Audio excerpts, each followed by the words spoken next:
told her, I, if you had told her, I bet you're going to drop your keys down the grate, Mm. she would have been really careful not to. Okay. Kind of as kind of a counter. Okay, now it's in the conscious because I'm thinking Yeah, that's kind of a count. Okay, what's the word? Counter suggestion, because instead of making the suggestion to kind of set up so that her subconscious causes it, that was already going on. So bringing attention to it would be kind of like a counter to that. Is that what, would that be an accurate description? it pulls it into consciousness, and therefore it's much weaker because the conscious is weaker. Mhm. Yeah, so I think it's probably the simplest thing that you could do.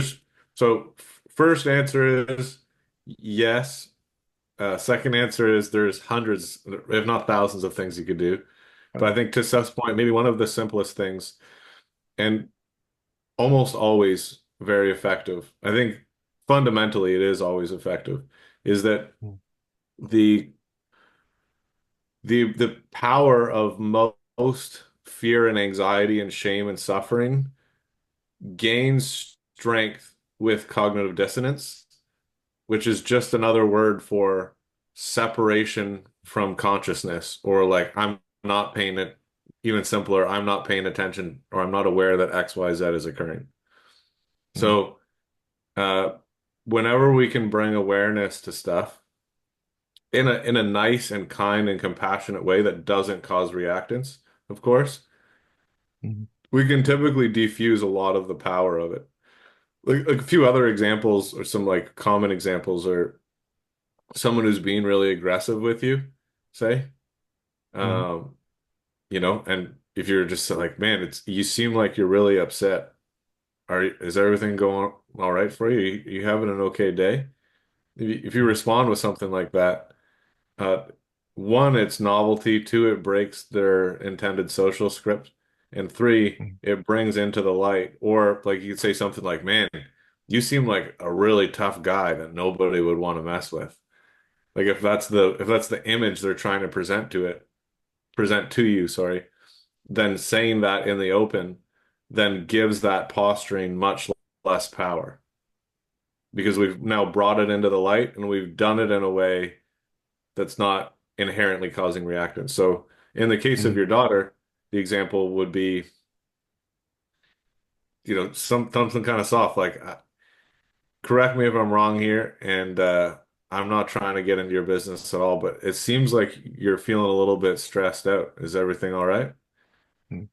I mean, that kind of seems so simple, I think, but it's just bringing stuff into the conscious awareness. Another thing that I think is really powerful for these situations that I use all the time, especially if I'm talking to new people or especially if it's someone who's having a hard time, is getting really good at elicitation stacking Mhm. is a really like critical fundamental skill in these scenarios Mhm. because anybody who's feeling like psychological, emotional, physical pain in American and North American society, even with family members, generally speaking, has a proclivity to hide that stuff. And like, I don't want to talk about my pain and suffering to others because I'll seem Mhm. weak or, I'll seem like a complainer or whatever the case may be. So elicitation, if you ask a question straight up like, "Hey, honey, you seem like you're having a really hard time. Is everything okay?" Very good chance she says, "Oh, I'm fine. I'm just tired." It's Mhm. like with your wife, like, "Is everything all right, honey? I'm fine." Like you're like, Right. "That's Yeah. not fine." Yeah. So Fine. And like Everything's on fine. Everything's fine. Everything's right. there's that. So And yeah. I know there's So thousands of things fine we can do. This here. is this is really a palette set, and it's up to me to paint and pick the canvas. And you're giving me some ideas here. I think I'm going to experiment with that, bringing attention to it, and also maybe, I'm really uncomfortable with this because at that point she might be really suggestible because she is in that subconscious script. And do you mind if we park over here or do, just kind of give a suggestion? So thank you for the ideas, and I didn't yeah. mean to And interrupt you. So whatever you're going to say, and then I'll.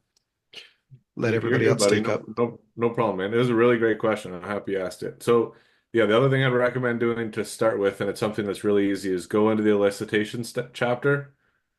You can practice this in every part in life. Start kind of getting familiar with some of the different forms of elicitation, and then, in my opinion, when you go into practical implementation, the memorization of 10 or 12 different forms of elicitation is not that relevant.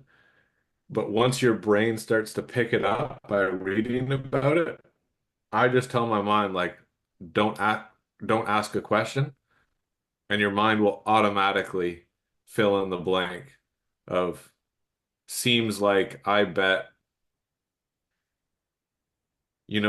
I was talking to this other guy this other day, and it seemed like, there's all of these different things that you can do to put in elicitation statements without a question, and it's a very powerful way. The other thing with elicitation that I think a lot of people get wrong at the beginning is they'll do one elicitation statement, they don't get much of a response, and they stop, which is absolutely the wrong approach, especially with the more sensitive information or information that someone's maybe more emotional about or regards as private or regards as only for friends and family. We got to stack it over and over again with different elicitation techniques.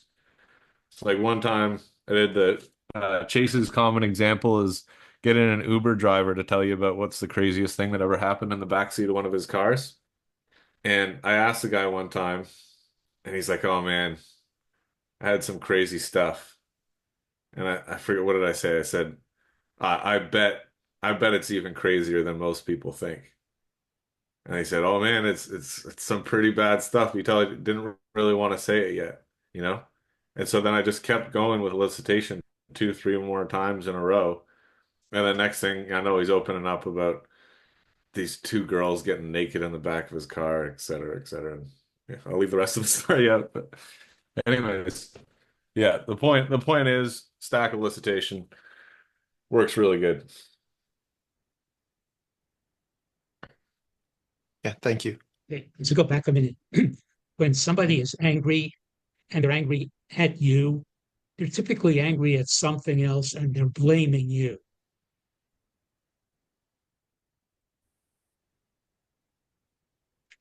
If you get even angrier at whatever they're angry about, they can't blame you anymore.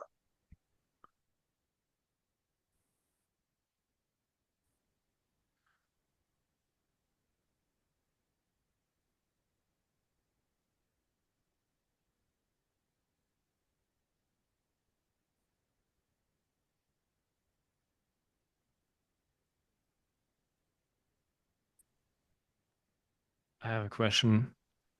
Is it okay if I ask about No, elicitation? Dennis, no problem. Yeah, I don't know why I asked. It's the first time I open my mouth in this group, so I'm like, You're all right. no, I'm You're I'm good, trying buddy. to Take trying it to away. find the meaning of elicitation. I'm German and my English is okay, but elicitation, I looked it up, doesn't make sense to me right now. I know I could read later in the chapter, but the idea of elicitation stacking, if you ha didn't have to use the word elicitation, what would it mean? Oh yeah, like what are some potential translations? So it would be a statement that elicits information, or Well, using you the want to take same out the word word, elicit? it's It getting someone to give you information without asking a direct question. Okay, so it's like teasing something out of someone. It's like uh, having methods where you open them up, make them feel more comfortable in the situation, or you say, kind of, but not really. It's statements that would generally make a person want to respond with information rather than a okay. question. I think I remember one thing is like, what was it? When you make a false, like it's not true, but you say, you're into this and that stuff, and they're not, and then they They want to want set to the record correct you. straight. Yes. 'Cause, yeah, I Right. think somewhere Chase or Behavior Panel they talked about that once. Yeah. Or, oh, I'll Okay. bet your job pays between 30 and 40,000 a Yeah, yeah, year. yeah, yeah, yeah, yeah. Okay, I totally got it now. Thank you. No problem, man. Good And you're not alone. I know a lot of people in European countries have struggled a lot with that stuff, especially I know in some European language, the embedded commands don't work quite as well. I haven't, But I'm, I haven't gotten to that, but I find the German language is difficult. My wife is Canadian, so I speak English every day, and I'm so used to it, and it's so much easier to like communicate, I find, in English. And German sounds so awkward especially if you're trying to uh, say things with meaning, and maybe it's because I'm English in my head, but it's difficult. Yeah. I know there's definitely some people in graduate school from Europe, from some different countries that have put a lot of work into translating these things. So I know there is workarounds for everything. I mean, I know Chase had to work one time when he was still in active duty on translating some things into Farsi, which is apparently a really difficult language. But he was able to do that as well. So if it's something that you want to do, it's definitely possible, but it could take maybe a bit of work.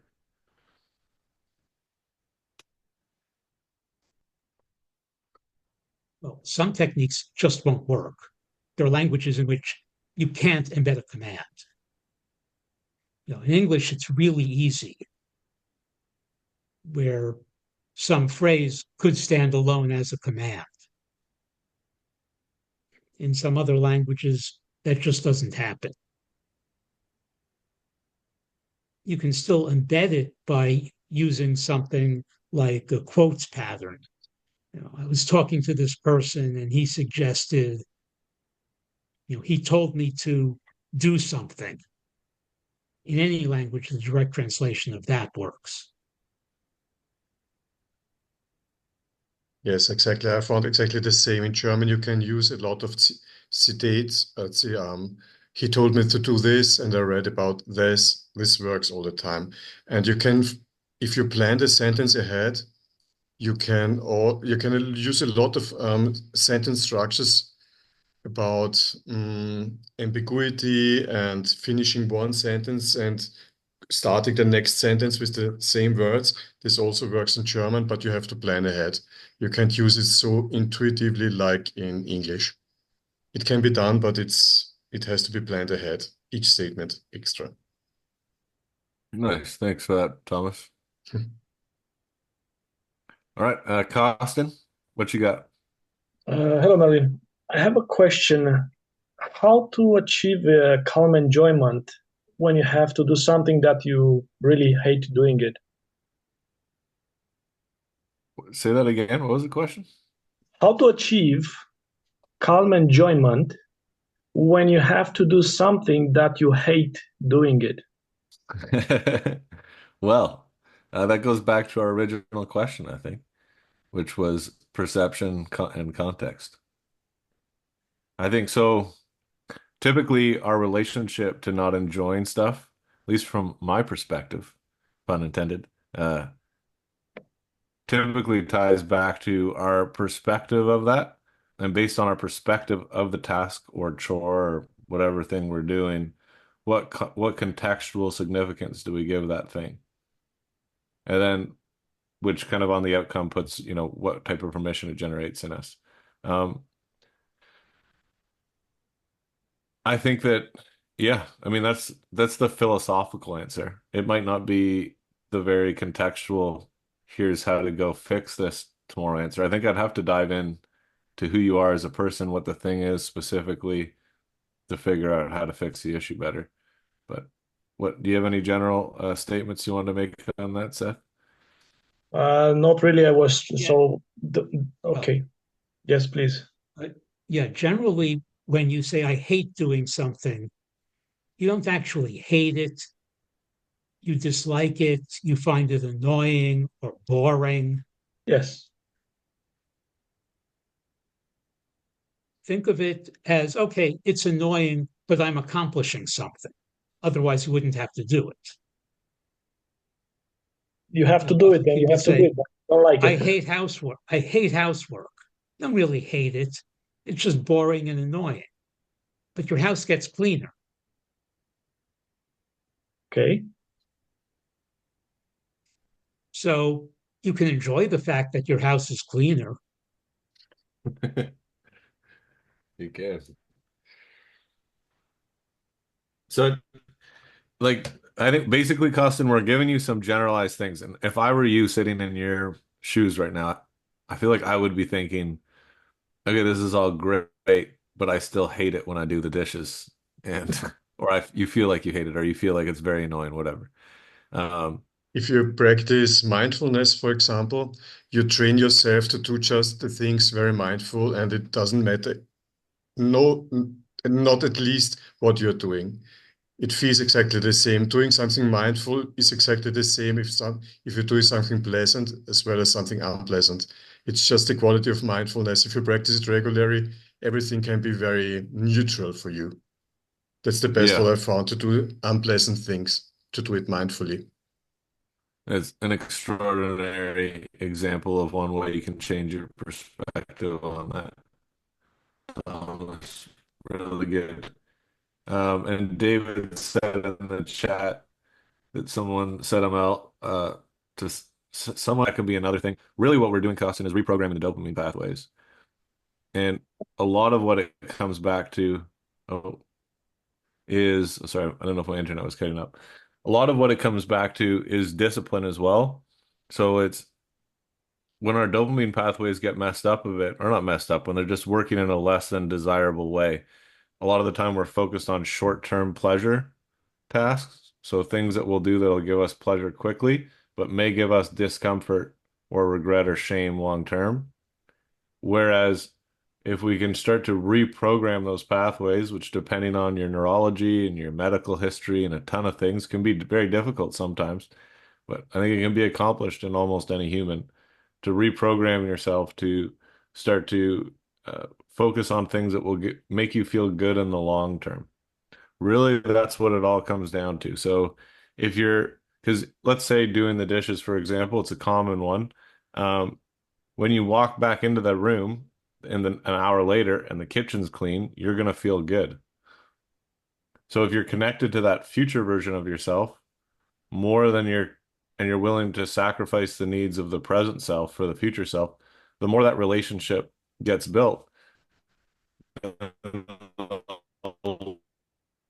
less uh, either discomfort or pain or whatever is felt or thing you're doing. So again, pretty broad philosophical answer, but hopefully you can take that information and kind of drill down on that for yourself personally. And then like Thomas and David said, there's 1,000 little techniques you can do. You can give yourself rewards. You can think about being mindful. You could start meditating. I mean, you fill in the blank. There's a lot of stuff, Thank you. but that's going to depend on you. Thank you very Just much. ask yourself, what will future me wish I had done? Okay. Yeah. And Thank if you. you, the more you can put yourself through that perspective, damn, does it start to feel good. And if you have a bad relationship with your future self, what I normally coach people on is starting off with just creating, even if so you're waking up later than you want to, change it and set your alarm to be waking up later. So if you have a bad relationship, you don't trust someone at all. If they've lied to you 1,000 times in a row, and then they tell you they're going to do something, your belief that they're going to do that thing is zero, essentially. The same thing applies for yourself or the future version of yourself. So the first thing we need to start doing is whatever we say we're going to do that our future self, that or whatever we say that our future self is going to do, that we do that thing. So even if it's not the optimal version or the absolute best version, as long as we start doing that thing over and over again, we start to strengthen the relationship where your future self starts to believe your current self a little bit more. It's like, man, this guy lied to me for like 5 years, but the last week or so, he's been telling the truth, you know? So maybe this thing, I'll believe it.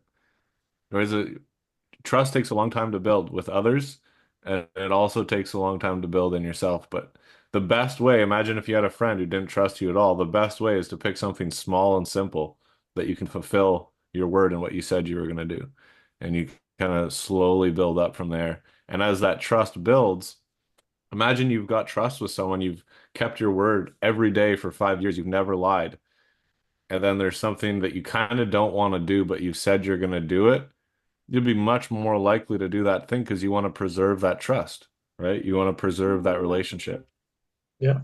Uh, so I think, anyways, building a relationship with your future self. Thank Hope you. that helps. All right. Thank you so much. My pleasure, man. Yeah. Good luck. Greg, what do you got, buddy? Hey, Merlin. Just this is a question about the nightly hypnotic induction from confidence.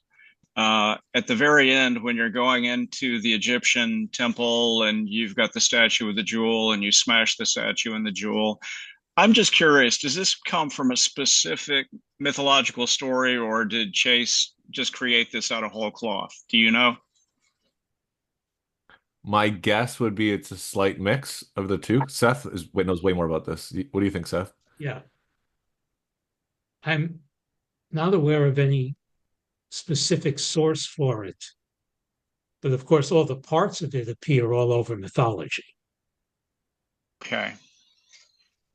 Yeah, I mean, I'm used to similar like guided meditations and things, and I just didn't know if he was referencing something specific or if, yeah, to your point, he just kind of put it together from pieces. Or he might have gotten it from someone else who did. Okay. Yeah. All right. No, that's good. I just curious because it's uh I don't know, similar to other things, but I'm not by no means am I an expert on like Egyptian mythology. So just wanted to ask the question. That's a Yeah, great question, man. the general technique to use as the hypnotist is what's a metaphor for what I want. Uh-huh. Find one that's known, that's sort of similar, and just change it to be much closer. Okay. Got it. All right, cool. Thank you very much. Well, no problem. That was easy peasy. Who's next? I'm just looking in the chat here. I think David looks like maybe just making a comment. Okay, there's an earlier question about frames when Okay. dealing with a script monkey doing customer service. Okay, you want to read it out? Who's it from? What does it say? That's from Jennifer M. Irwin. Says, when dealing with, say, Verizon customer service, and they are locked into their company language legally, what do you do, Ray, frames when, say, they are not playing ball and you're trying to stay calm in the father frame and the call takes hours with no resolution? What kind of frame is this? What does one do? Well, to start with, I wouldn't pick the father frame. I would pick a frame that says they want to help me and they're able to do something.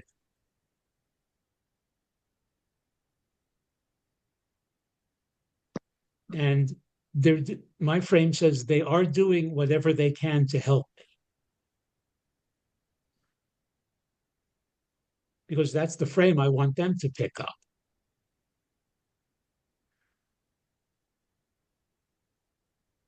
Yeah, pretty good. That's basically what I do for the most part. Really calm, really composed. Thank them a lot for helping you, even if it's a little bit before, even if they've don't do it to where it's socially awkward, but if they've done one tiny thing to help you, thank them a lot for it and thank them for being so willing to help you out and take the time. The other thing that can be really powerful here, negative dissociation and positive association, which is very true for these type of people, right? So like, part of my language here, but I have a feeling you deal with a lot of assholes on the phone all day. And I can imagine that would be really frustrating. just wanted to let you know that I really appreciate everything you're doing, and I think you guys do a tremendous job down there.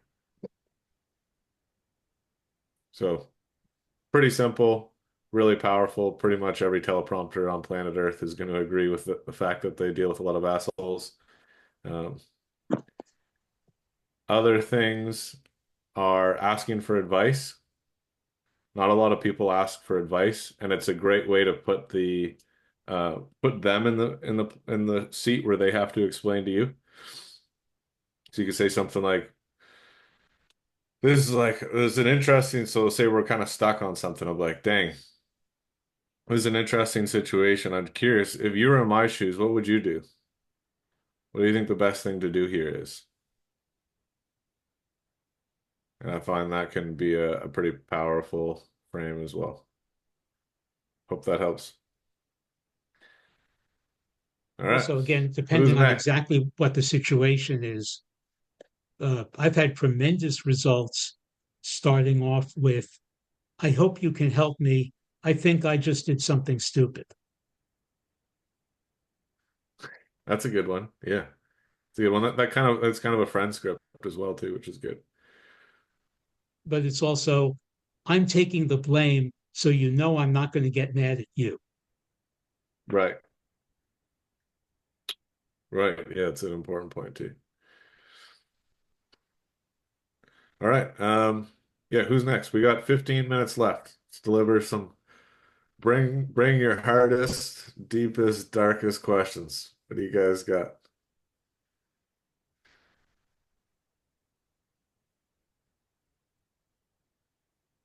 It's your shot. 15 minutes and then we're Okay, gone bring your forever. easiest questions. Okay. I'm going to ask you another PCP question about a specific scenario. So I'm sure, as everybody's well aware, we just had a pretty major election in the United States here. And I'm seeing a lot of people have these crazy emotional breakdowns. How can I use PCP framework to let them know that, like, look, even though the candidate that they didn't vote for, even though their candidate didn't win, like things are still going to be okay.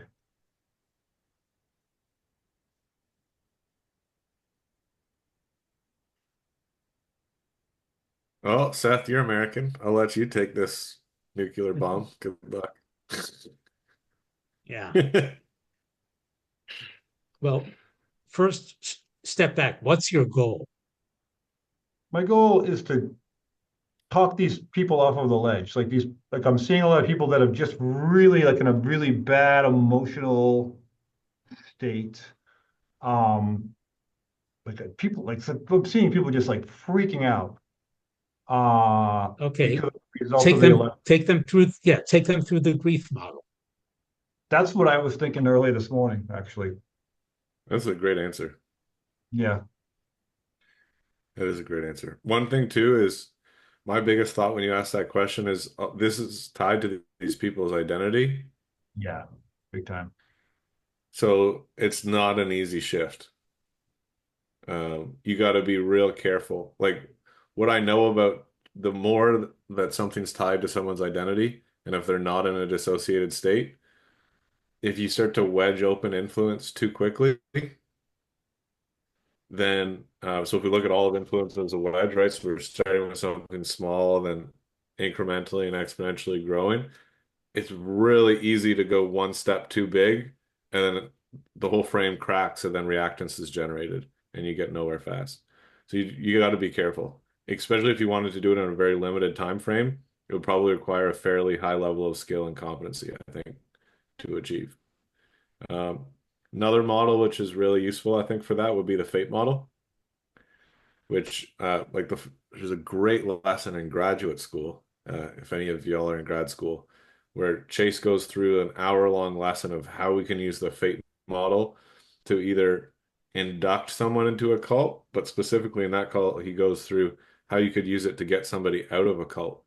And a cult and a political identity in the United States are not that indifferent at this point.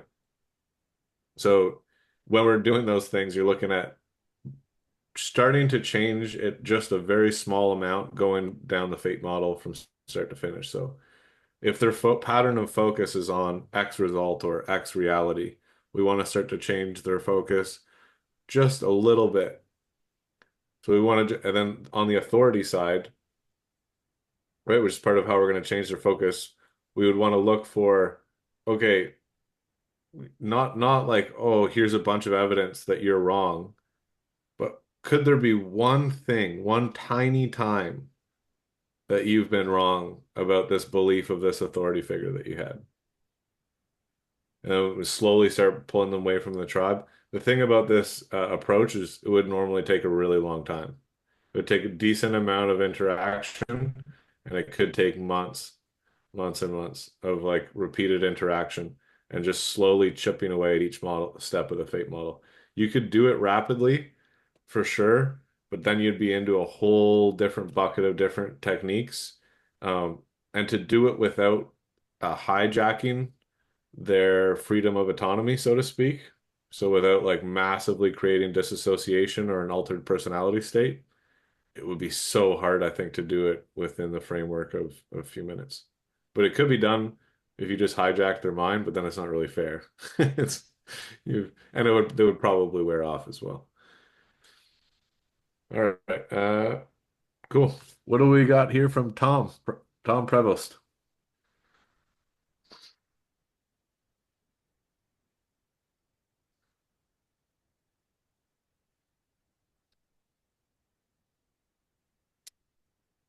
Tom, you're up, buddy.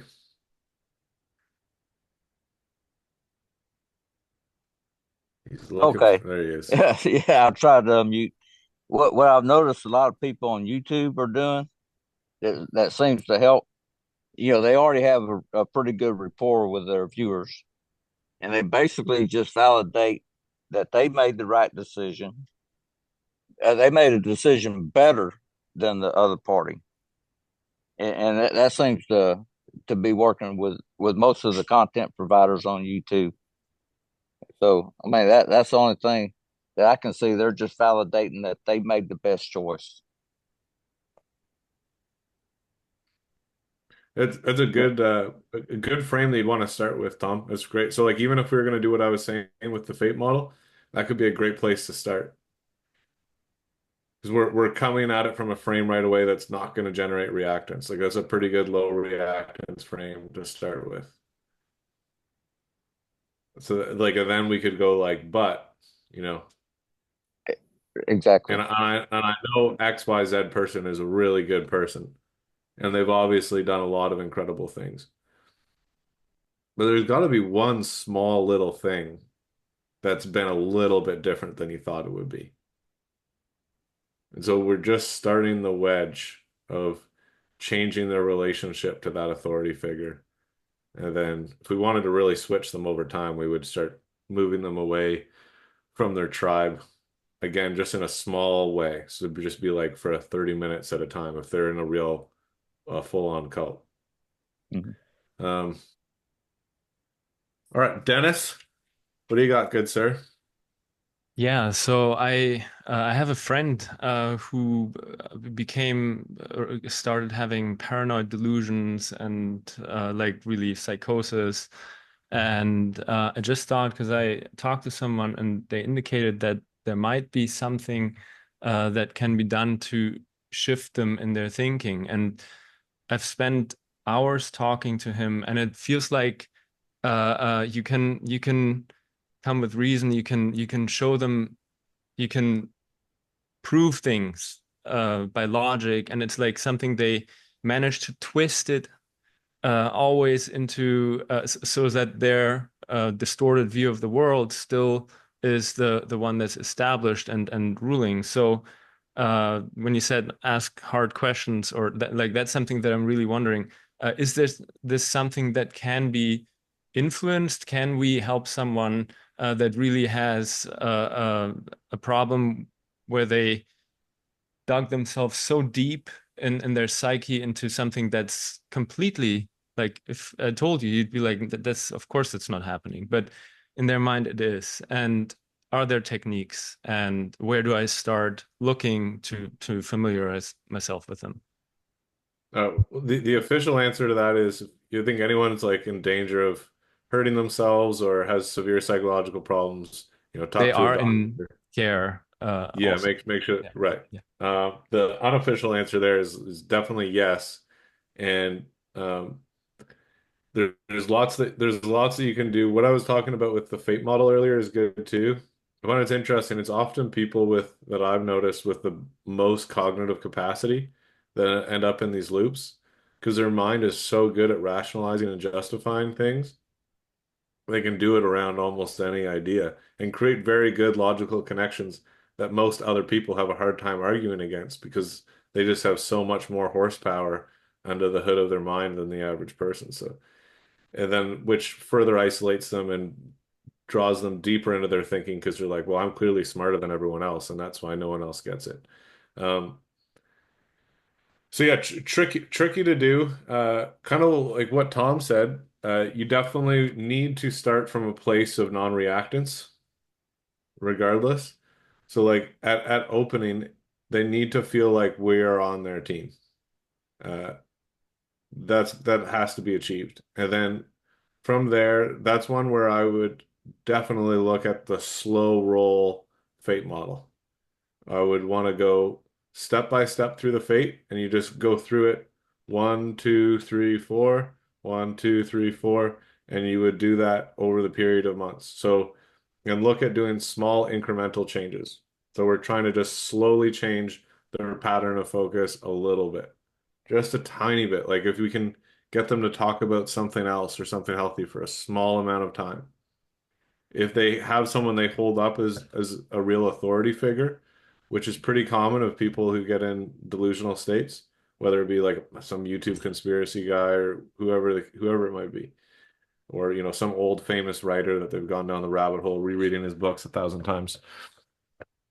We want to just try to subvert again that authority figure very slightly, each little step, and then if they're connecting to some tribe or if they don't have a tribe, which is also common with people like that, then we want to just start connecting them to a tribe of people who share an identity that we would want to implant.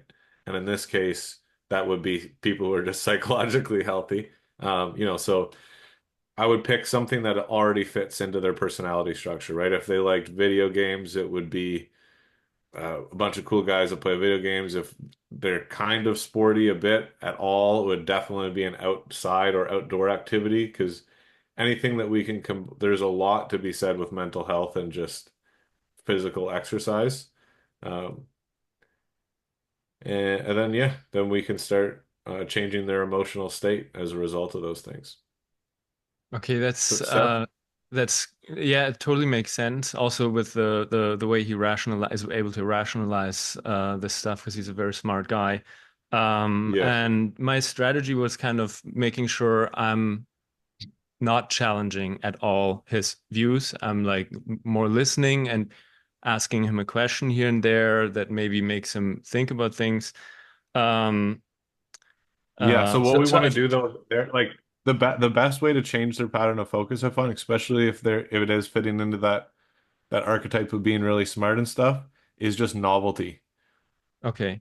So we can do like non-responses to statements and then change of subject and change of state. And then you'd want to Yeah. start to layer things together. Like we would use entrainment at the same time. So we're moving physically at the exact same time we're changing the subject. We also are exhibiting like confidence, uh, enthusiasm about the topic. Yeah. So it's coming off in a way that's sincere and genuine and caring. We're not being dismissive in any means, but we're just changing their frame of mind and changing their pattern of focus. I think Yeah. that's the best thing. It's not because we're like you said, we're never gonna out logic or out argue them. But Yeah. if we can do like quick novelty insertion, focus, and then change of subject, that can be a great way to start. And then also trying to change their environments. Also pretty common, those people will get stuck in one environment, which is then related to their behavioral state a lot, which you study hypnosis, a big thing, right? Like if you've been depressed and sitting in an apartment for 10 years, it's going to be pretty hard to change your psychological state if you continue to live there. Um, so, same in the micro, if we can get them outside, we can get them to a coffee shop, it's going to make it that much easier for us to then change their pattern of focus if we're in a new physical environment. So we can change Yeah. physical environment, change pattern of focus, novelty, and then boom, and then focus, authority, tribe, emotion, focus, and like we just keep that on repeat. Okay, would you say that it's sort of like the pathways in the brain need to be like they're very much, I don't know how to say, established in the wrong way, and by shifting him into like different topics, novelty, we're creating new pathways, and those die out, or you know what I mean? Yeah. Like it's just Yeah, we're just rewiring his brain with these techniques, and the psychosis part is sort of not used anymore, not as established. His reasoning mind comes back here, sees like real life and enjoying it or stuff like that. So we could see it like that. 100%. Yeah, if we look at it from the perspective of neuroscience, his dopamine or her dopamine Yeah. is all wrapped up in whatever thing Yeah. that's going on there. He even said that. And Yeah, right. yeah, and then we got the synaptic pathways and ventral tegmental area that's making all the dopamine, and the hippocampus that's got all these learned things from. So that's why, like, it's precisely because of those synaptic pathways and the dopamine responses is a big reason why the environmental shift helps so much, because those two things get tied together. Like I've experienced this dopamine chain in this environment so many times, but by creating novelty in a new environment, it opens the mind up more to go, I haven't been here before. I need to figure out how to navigate this environment. I need to figure out what are the ways I'm going to get dopamine in this environment instead. So yeah, you're Awesome. totally right. There's definitely a bunch of deep neuroscience stuff we could get into that correlates to why those techniques are working and why we're choosing to do those things. Cool. Thanks. That was Yeah, super helpful no problem, man. and making me hopeful. You got anything you wanted to add on that, Seth?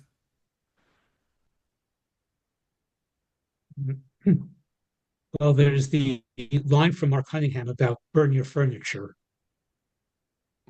where he says, after you've done something that's made a big change in you, you don't want to go back to your old environment with all of the anchors. Who said that? So at least rearrange things. Mark Cunningham, hypnotist. If you can get them to change their environment, even just rearranging their furniture. Can help a bit. But as Seth said, the best thing is to just light a match. Burn that baby down. Not that I'm suggesting you do that. For the record, please do not burn down anyone's house as a result of my advice. But that's the biggest change, but you get almost as good results, much more safely. Just move stuff around. It will no longer be as familiar.